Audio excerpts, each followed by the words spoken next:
Well, thank you for tuning in to another session of Joy in Our Town. My name is Tamika Whitaker, and I am honored to be your host today.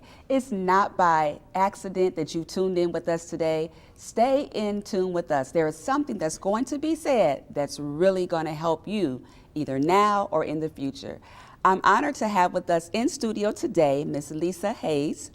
And Miss Lisa is from the R.E.D Alliance. Thank you so much. You're wearing your red. It's awesome. Thank you for having me. Yes. Well, I'm excited to talk about what your passion is and what your drive is, because all I know is that there's something that's very important that we need to know about cancer and breast cancer. Absolutely. So tell us why it's so important right now that we know about this for women in the Indianapolis and Bloomington area. It's important because right here in Indianapolis, African American women are 42% more likely to die from breast cancer than white women. And that's despite having screening rates that are fairly comparable. So there's a big issue here that the reason why the R.E.D Alliance was formed, to bring awareness to that issue, as well as to try to bring some solutions to the fact that more women of color are dying from breast cancer. Wow. So as you bring awareness to the women as far as what you've discovered, what does that look like? I mean, what's the passion that's behind, that's driving you to bring that awareness? Well, my personal passion is that I'm a breast cancer survivor. Congratulations. Thank you. I was diagnosed in 2007. And at the time, I was working a temporary job. I did not have insurance. My husband had been laid off, so it was a very scary period. But through the grace of God, I found resources, not only that detected the cancer, but through treatment. And now I've kind of dedicated my life to trying to be an advocate for women who are in similar situations as mine, as well as to just spread awareness and to try to bring solutions to issues such as this death rate for African American women in Indianapolis. Wow. Well, my mom's a survivor as well, and so I can definitely relate. This such a scary situation to be in. Right. You know, so like you said, thank God they were able to find it, and now today she's well and she's doing great things. Great. And so are you. Thank you. So as you travel and as you bring awareness, what have you found as some of the issues that we're facing with women not knowing? First of all, many women, and not just women, men, the general community, as even some of the health community, is not aware of this disparity, aware that breast cancer is impacting African American women more deadly than other women. So that's the first issue, is about that death rate itself, but generally just about cancer, breast cancer, learning what things to do in terms of when you should be screened, how often you should be screened, what other kind of health concerns should you be looking at in determining whether or not you're taking care of yourself, as well as specifically taking care of your breast health. Okay. And then how do you identify how to kind of consult them based upon when they should be screened and how they should be screened? What is that based upon? Well, it's based upon a personal risk assessment. Some in the audience might be aware, over the last few years there's been somewhat of a controversy as to when women should be screened, at what age, and how often. And many organizations now are leaning more towards look at your personal health history, your family history, your lifestyle. But also, one of the things that the R.E.D Alliance promotes is the fact that if you're African American, and there are statistics out there that show that we're more likely to die from breast cancer. There's also research that shows that we tend to be diagnosed with breast cancer at an earlier age. There's other research showing that we tend to have more aggressive forms of breast cancer. So those are all important things for women to know and to share with their doctors, so that a proper assessment can be made as to when should I have a screening, what type of screening should I have. But it's also important that women understand what they should do after a screening. Yes. This is a great way to share the information here, being with us today, and again, we thank you for that. But what other means are you using to identify the market that you need to bring that awareness to? Well, with the R.E.D Alliance, what we first did was start working through our faith-based communities. The organizations that are part of the R.E.D Alliance, those individuals and organizations, realize that, particularly for many African American women, the best place to reach them is through their churches, through their faith-based communities. That's where they go for support. That's where they find comfort. For many of them, that's where they receive information. And so it seemed very logical for this particular issue to work with the faith-based community. So what we've done over the past 18 months is to reach out to churches, and within those churches, identifying women who are willing to serve as breast health advocates within their congregations. So we have trained breast health advocates that are serving. Those advocates then share the information that the R.E.D Alliance helps to provide them, both about breast cancer in general, about assessments like I've mentioned, about the role of healthy eating, the role of being fit, the role of engaging in healthy lifestyle behaviors to reduce your risk for breast cancer.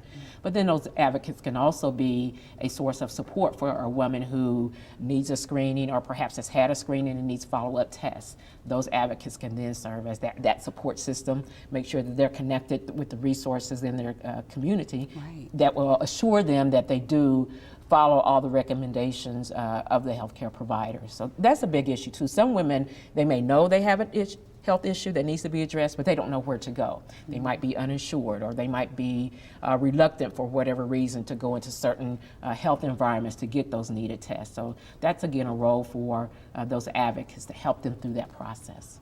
Okay, and then the advocates that you have, are these survivors, or are these just women who have the heart and the passion to be able to share information? So some of the advocates that have been trained are survivors, but the majority of them are not. So they are women with a passion, women who want to help, who understand that this is an important issue, and that they have a role, and the church can play a role in trying to address it.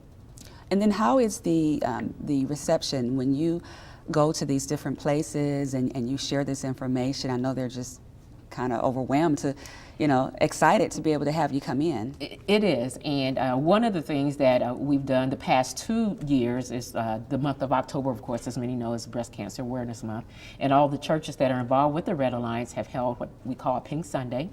And so on those Sundays, each church kind of makes it their own. So it could be that the entire congregation is encouraged to dress in pink, but the main part of it is that opportunity at that time to specifically share information, specifically about this death rate disparity, but also generally about breast cancer and what can you do to protect yourself, what resources are there for you, what needs do you have that are not being met. So the response to that has been absolutely wonderful.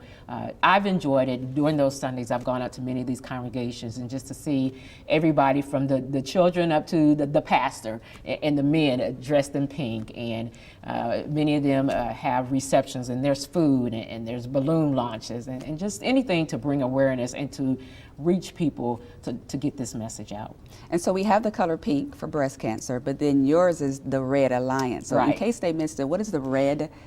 R.E.D Alliance. R.E.D stands for Reaching to End Disparities. Okay. So that's where R.E.D comes from. But the other reason that we chose that color is because pink is associated with breast cancer, but sometimes I think over the years, and not just my opinion, others have said this, that it's kind of lulled us into this kind of, oh, pink is nice and pretty, but breast cancer is not. And for African American women in Indianapolis, breast cancer is very deadly. So we chose R.E.D both to signify life, but also that we need to stop what's going on with our women and find a way to reduce that mortality rate. And so one of the ways that you're going to be doing that is a summit. That's correct. Yes. So let's talk about what this summit is. Okay, love to. Probably almost a year ago, me and another young breast cancer survivor here in Indianapolis, her name is Nadia Miller, and she's also the founder of Pink Forever, which is a breast cancer support and awareness and education group, and also a member of the R.E.D Alliance. So the two of us were talking about our respective roles that sort of in the breast cancer community. We're both very active advocates and have been doing this for years, but we were talking about what can we do more? We need to reach more people. We need to do something big to bring awareness to this issue and to kind of galvanize people to know about it and then to take action about it. So we had this idea that we want to have this big breast health summit. And we started thinking about what all that would involve, and we decided, how can we do this? We don't have any money. So we actually wrote a grant to try to get funding to put this on. Well, our grant was not selected for funding, but that didn't stop us. We said, this is a good idea. We're going to find a way to do this. And so we started working through the R.E.D Alliance with it. We'd already both been members, but we pitched this to the R.E.D Alliance and said, we need to do this, and we're going to find a way to make this happen. So the Awesome. Breast Health Summit is I'm coming glad up you in guys February. didn't stop. We didn't stop. We Yes. just believed that God would make a way for this to happen. And he did, yes. Yes, and it is.